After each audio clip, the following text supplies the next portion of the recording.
സ്ത്രീകളുടെ അറസ്റ്റിൽ പ്രതിഷേധിച്ചപ്പോൾ തൃശൂർ അതിരൂപതയുടെ നേതൃത്വത്തിൽ പ്രതിഷേധ സംഗമം നടക്കുന്നു. പ്രതിഷേധ റാലി തൃശൂർ നഗരത്തിലെത്തിയിട്ടുണ്ട് എന്നാണ് സൂരജ് സജി ഞങ്ങളുടെ പ്രതിനിധി അവിടെ നിന്ന് റിപ്പോർട്ട് ചെയ്യുന്നത്. സൂരജിലേക്ക് തത്സമയം ചേരുന്നു. സൂരജ്, ഈ പ്രതിഷേധ റാലിയിൽ ആരൊക്കെ പങ്കെടുക്കുന്നുണ്ട്?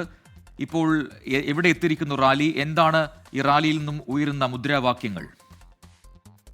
തൃശൂരിലും ശക്തമായ പ്രതിഷേധം തന്നെയാണ് അരങ്ങേറുന്നത്. ഇന്ന് പുത്തൻപള്ളിയിൽ നിന്ന് തൃശൂർ കോർപ്പറേഷന് മുന്നിലേക്കായിരുന്നു ഈ പ്രതിഷേധ റാലി ഉണ്ടായിരുന്നത്.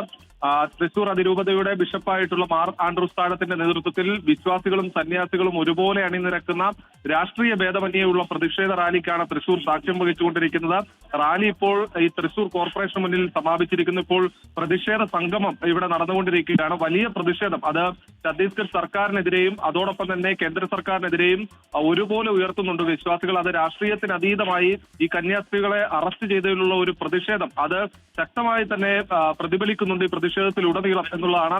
അല്പസമയത്തിനകം വിശ്വാസികളെയും സന്യാസി സമൂഹത്തെയും തൃശൂർ അതിരൂപത ആർച്ച് ബിഷപ്പ് മാർ ആൻഡ്രൂസ് താഴത്ത് അഭിസംബോധന ചെയ്യുകയും ചെയ്യും. പ്രജിത്ത്, യെസ്, സൂരജ് സജിയാണ് വിശദാംശങ്ങൾ നൽകിയത് തൃശൂരിൽ നിന്ന്.